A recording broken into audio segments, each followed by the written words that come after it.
have never had any issues with anybody. I am not dating in the industry.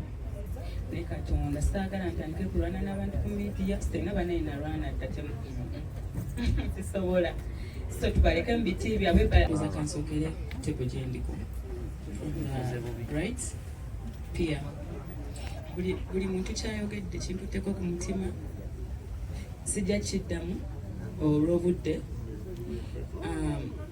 but I really appreciate your kind words and thank you kubanga teweerabira that time. And I genuinely loved you, regardless of everything that you know, they were trying to drag us, but we have never been enemies, guys. Never, we have never fought. And I'm so proud of how far you have come. You know, I love you so much. You are one of the people, abajanga mu inbox yange, on Snap, go on Saba concert. And actually, I really appreciate that you believed in me. You took that extra mile. Message meanwhile. So finally we are here. I think timing ya katonda ebirang tufu. That's what I believe. It's never too late. And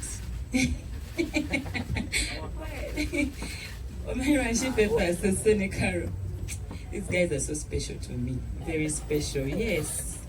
So, Fefe, twasomane Fefe. Nze muita mukiza, wamse n'abantu nange muita mukiza. Twaita n'amannya ga Fefe, twaita gachika. So Fefe used to be very little in school. Yali mutini, ngali a class below me. Nali nga mu senior 3 ngajja mu 2, ali mu 2 nenge na mu 4 like that. Twali mu O level. Ku Cityland College e Matugga. Naye lambabulira omuntu ng'agenda kuba star omulabirawo fe abali basinga oyimba ku ssomero Fefe nga yakutte akazirayo n'akuba rap mu Interact Club mu biki era nga yasookayo and we were very close, very close. Omulala nti yali class below me alina confidence labakwano be Fefe ka bali haya tomusanga n'abaform belows oyo gola mugezi and I'm very proud of you Fefe. I'm very proud of you. I knew one day we'd make it. And today we made it. Look at how far we've come. Mukama mulungi. It was just a dream. Nze nalinga story jemba nyumizo no yabiraba wemba mulowooza tuba tulimba twalinga group nga ne tweta 3 blue. Naye wakinjaganya ba blue 3. Beba inspiring anga mweyo kwegamba mweyo style ebiseera ebyo. We ngamba abantu twali mu senior 2 nga ba star. So we used to sing. I used to be Lydia and Babas. Ona amanyo omulala omwala yali Jackie n'omulala. So bano be bali bajje ne Ozamba bani Buravite. Nga wetukola bino nga Fefe yajja n'ankola bwati. You know, it's beautiful and we have the pictures. Maybe on my concert they'll share some pictures. It'll be beautiful. And I'm proud of you. Take long. Carol, first of all, thank you so much. People don't know Intino Wampo Mukisa okubeera godmother wa King. Era oba tulina okumubatiza again nga mukutte nga godmother. And Carol has a very beautiful baby boy. And I'm proud that you took that decision. Sichangu. Like Mommy said, look at us. I wish I gave birth like 8 years ago. Ngandinga 23 or 22. Okula no mwana was beautiful. So and as I was in a good day, and you know I love, God knows, when I'm I love kids. So I'm going to go back, Carol, and may God protect your baby boy. And I'm so proud of you. Kulika concert, whether the Kuvanga will they call you, you know, Jirao. I think the Carol concert yes, I live on a Fort Poto. But I booking at that show, so I just as but the fact that you came means a lot. But anyway, you never always supported you and loved you, and I'll never stop. The fact that muri bachala nga muri wano pia, I'm even speechless. Kuba nice but you guys made it. So now I'm really seeing who my friends are, and I really appreciate you guys so much. N'abataze bambi waliwo abataze nga tebisinti tebaagala shitaliiwo shibataliiwo nina yafunye accident emotoka etali bulungi bangi bambi they would all be here. So I really I love you guys so much. Mami, singa solo fukamira wani, singa fukamira njogera ku mami. Mami, mama wange watali wano. Kati gwe kiti yegwe mami kati. Ate era you've always been. Kubanga nze mami bwe twogera ku simu ngamba mwana wange teera biragamba ndabira omukadde nakanwa omugabi munnange, you know. I love that you love my mami. Tata nabana mu meeting. Bayogerako ndoza kusimu something, but era plan yange ya 6 wajukira we yaweze emyaka 6 nali njagala kuleeta kubanga guess what gwe gwasinga okwa era agamba mugabi munnange Irene tubeera ku party Christmas biki bwe batakuba vayons ne vayon mama wange tanyumirwa okitegera ataga amaganda agakuba. So mami webali kubeeranga. You don't judge me. You've never judged me. Mami is okumanya era obukulu ndowooza. Mami doesn't judge someone because beyond your dress code, beyond whatever of how the generation kati bwekitwala. Kubanga we are in the music industry and this is art and mami knows. Mami atunulira nnyo omutima gw'omuntu. I've come to realize that mami bana abakyala bonna, I'm sure buli muyimbi omuto mami onogola, you find her interacting with them. Ne ku social media era mami zicomment oziraba ku baana abato abaliwo bonna. Webale kubeera mami figure. Webale nnyo kutu advising. If I ever get married, which is a dream, and I love to get married and I love kids. I love love. I'm a singer of love. I'm the queen of love, so I love love. Mami, nga wenda ba comments baziteka ku social media, relationship advices have mami ono. Ndowooza gowe kali super qualified to give anyone of us abayimbi. Mami obufumbo bwobadde muzenvu ewuunya emyaka gyonna. Nzijukira akayimba ke nali njagala edda nga nsoma akokewa n'abasajja. I know since I was really mami chikulaga nti n'ebizibu byabadde munabikimu. Mami has kept on. Tava mu bufumbo. This is a big inspiration. You don't know. Olaga abantu abamanyi nti abayimbi tebafumbirwa nti kisoboka. Era kisoboka. Amwetegedde ng'ofunye soulmate wo kisoboka. Nkama kuwangaze papa mwagala nnyo. I'll be so honored to see him on the show with you and the family. Petrina, everybody. Baagala nnyo mukama abawangaza kwogera emyaka. Kubanga oli okyali mbooko tolina gy'olaga. Kwagala nnyo. If I talk, I'll take more forever. So I'm trying to okugendeza. Chiko ne Madrat Yabagata. I was a fan of you guys since you guys muchimanyi. The first day I saw you guys on stage. Nafukira ufani. Ate era netwesanga, netwemanya netufuka ba Mukwano.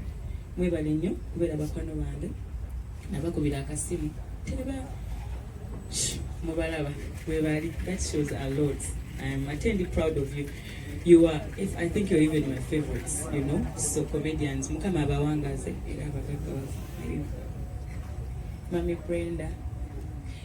Brenda, ye mbozi zaffe nazo mpanvu, nga we yabanyonyodde sijja kuddamu Mami Brenda oyo. Essimu zino message omuntu anjagala ennyo. I didn't even know how it came. Naye oyo mukyala mwanjagala. Mami Brenda. Ate twesanga nnyo nga traveling ffenna, like we've been to countries together. Miss Uganda nga yakatandika Mami Brenda oyampa nga sinabafuna luyimba lwakati. Paka kati nyimba ku Miss Uganda. Ndowooza yokka gye saayimbyeko yeeno ndalize oba siri or something. But era invited ja. Mami, words of encouragement I have from people in the industry. Ndowooza singer, you're one of those people who always encourages me. Lydia katwana kuna boti. Lydia, you have this, you have. Ndowooza singer no kwemana. And I really thank you for that. Webale. And I promise you I'll make you proud. Wali wetwogera tujja tuukaawo. I know that abantu abangi bakimanyi ekya management kyogeddeko kankiitingeko katono nze. People know that's one of the issues, and honestly buli gundi ze muwulidde, I'm not that bad person. You'll know nti abantu abakoze nange era waliwo reasons ezaali beyond what measurable, you know. Era that I would love to thank them. Balinga babiri balina we banzija ne bantuusa we bantuusa, and I thank God that I'm still standing. Mami, thank you very much. Mukama nga nkwatiddeko olumala concert, njagala nnoonye team era kyendiko njagala manager ntekamu ssente nga kubanga nze nkimanyi nange kyensobola okukola. Kyoyogerako nkimanyi, it's just the money, the management that I have friends, you people I talk to. Don't just ajja ne mu inbox yange. That's how big it is. Yangamba na Lydia, why don't Ugandan artists travel? Like you guys, lwaki temujjaako eno? Mufunayo wiki bbiri ssatu bamanye kyangu because baba gaggezi okwegamba ajja nacheka in Serena nabeera Uganda 2 weeks nakola noli. You know those guys will give you conditions to work with them. You want to work with Tiwa Savage, but Ira is sent and nyingi okusasula ka video akakola ki the promotion, and you know for them it's worldwide, see just Nigeria one. So you know kwesi bachi naye tekiri nti tebatulaba era messages zirina wano era bakwano bange bangi bakistani abamale all of them. So I'm just waiting for that time. Kama bwana bampadde ekisa nenfuna omuntu asobola okunkola ebintu ebyo, I know how far I can do and very easily because I have every contact and I have the talent, and I promise you I'll bring the BETs. I will. Yeah. And I'll go to the Grammys. I will. Let me bring a chance. I will do it. Yes. Mami Irene uno nkuze mulaba chali wa chali star chayimba. Duli balumu. Yes. Thank you. I really appreciate you, Mami. May God bless you. Thank you for always seeing me like your daughter. You see Hannah, you've groomed girls. They're so beautiful yet they're really based bulungi. Okute kugwango manyi omuntu agira abakyala bagamba, you know, amami bono musanga mubawalanga mitwalo na mitwalo. Balikwata ku girl child. Hannah is really beautiful as she is. Naye nga we mumulaba Hannah. I called Hannah one time. And Hannah era mchimanyi abanamawide. So for us tuba tumanye ekituufu, and we know, you know, tuba tumanye ekiriwo, and that's why you see sometimes I never come out to explain or to, you know, everything. Kubanga feno tuba tukola ki. I really love you, Hannah. You're so beautiful and yet so also humble. Thank you for honoring. Thank you for leading the country. I wish you good luck in Miss Uganda. What is it? Miss World, sorry. I really wish you 9th March. Make us proud. We're behind you. Prima, around is my favorite artist. Secondly, I was very lucky. Trust me, I think natandika is that twali mu high school. Radio nampa chance eyokubeera backup artist. You people, do you know ngowegomba omuntu tolina kayimba n'akamu?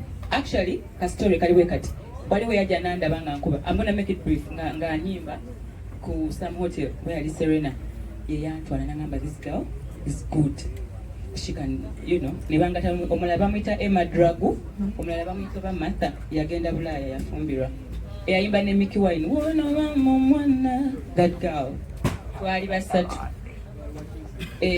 To make it clear, era bogenda mu videos enkadde ojja tulaba me and that girl, era njagala kusenga sofuna clip obwo ne mubulabako. Yampa chance. I love radio. I'm definitely doing something special on the concert.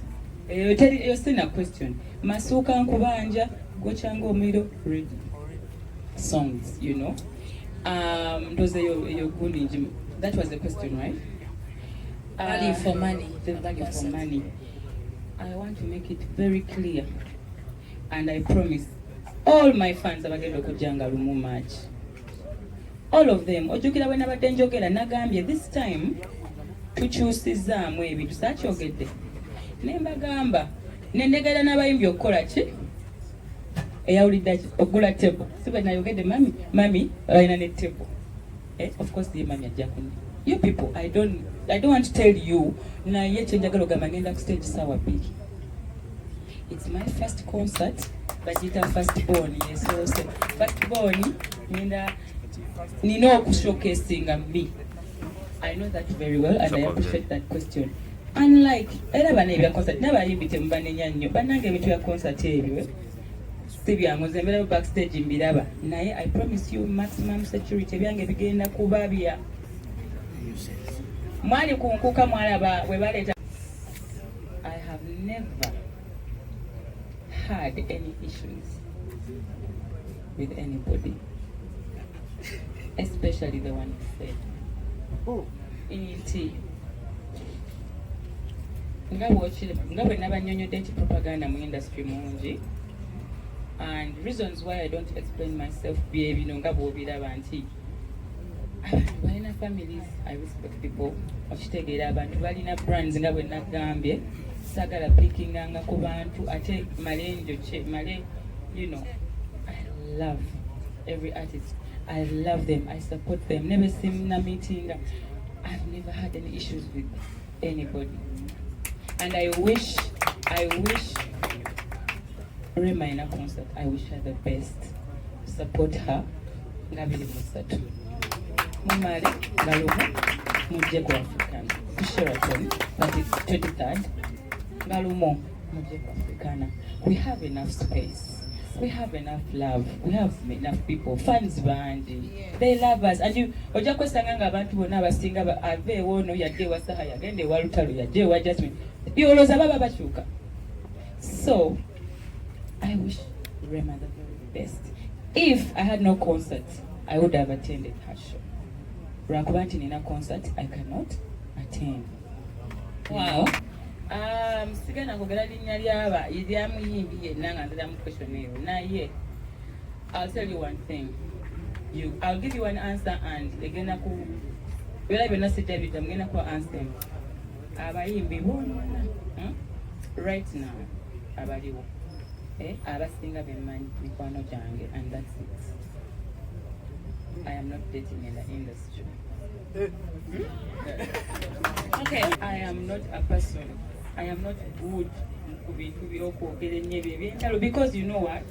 Some of those people are their own brands at some point. And baga momuntu wa kubisomo nawe besasuza muliro. Kati omuliro gunazikiza omuliro. Okitegeera kati I decide. Trust me, when I meet my girls, they know. I tell them, they know. And era ne bwenkyogera bwe tunesimenya saagala menya abantu balina ebintu bye okitegeera ne gamba ono bakiri nze I chose to take the blame, and it's okay. Okitegeera I chose, maybe Lydia tamanagingika oba muzibu oba ali biki, it is okay. Abamanyi obalabe bamanyi ate nze neemanyi kyekisinga obukulu ne Katonda saagala ntandike kulwana n'abantu ku media sitenga banaye nalwana ddatemu sisobola.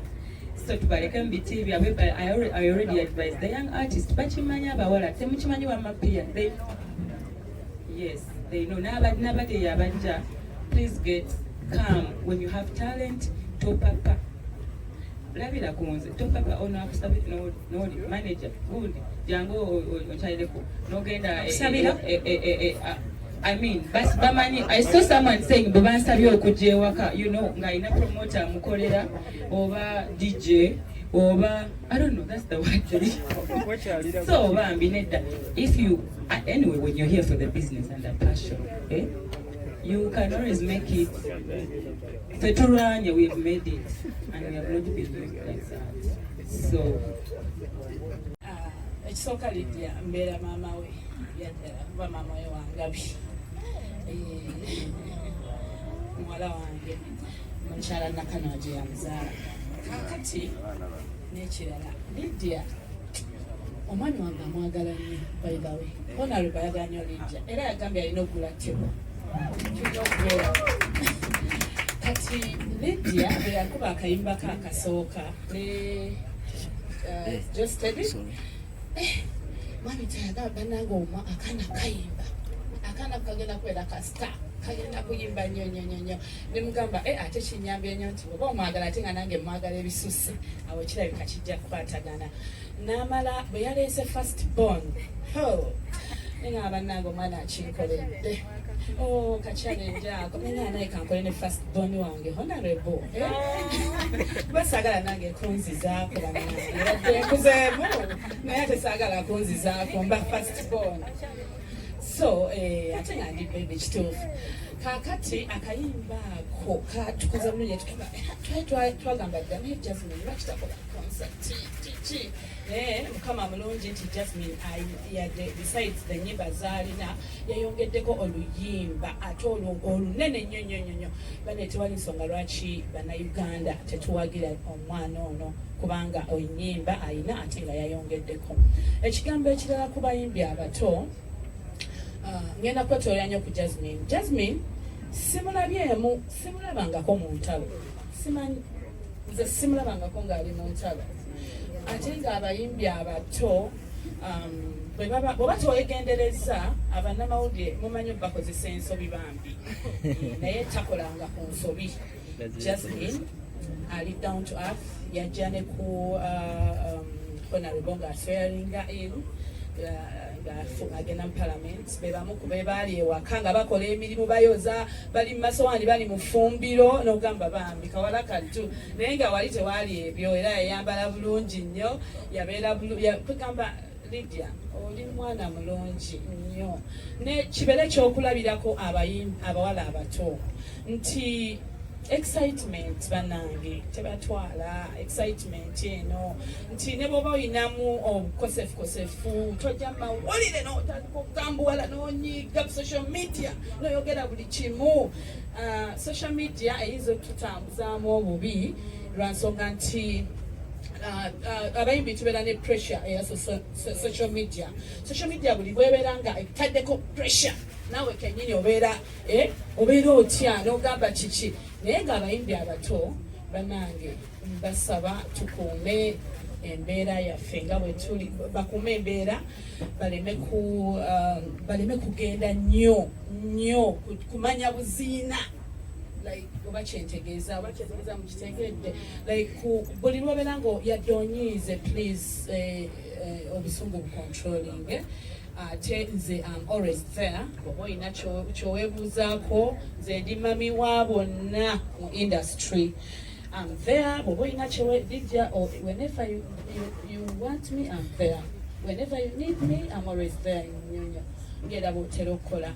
So kyembasaba bannange sijja kwogera bingi mbasaba akaana kattu kano ka first born tukawagire na mutima gumu n'abayimbi abalala abato Karokasita yakola I was so happy for you ate n'obeera nga otuzaalira ne kabebi ebintu tubwe bityo birungi apia pounds nkulaba naawe ojja Have a peace. You look so nice, Bambi. Hannah. Yakwogera ku bayimbi bato Brenda Nanyonjo tubidde kwagala nnyo ku bativalaawo Vivian kyewakola kyali kirungi nnyo si kyangu okusalawo at that age you're still young naye n'okola decision eyo. I wish you luck with your husband. Njagala nnyo mukuumagane bambi mubeere nga ffe Natalia webale tukolera naawe embaga egyo emyaka si myangu kusalawo it's not easy. Prima nkulamusiza mukwano mwanyinaze zaagala bambi mwebale bannamawulire mwebale nnyo mwebale kubeerawo Jazmine.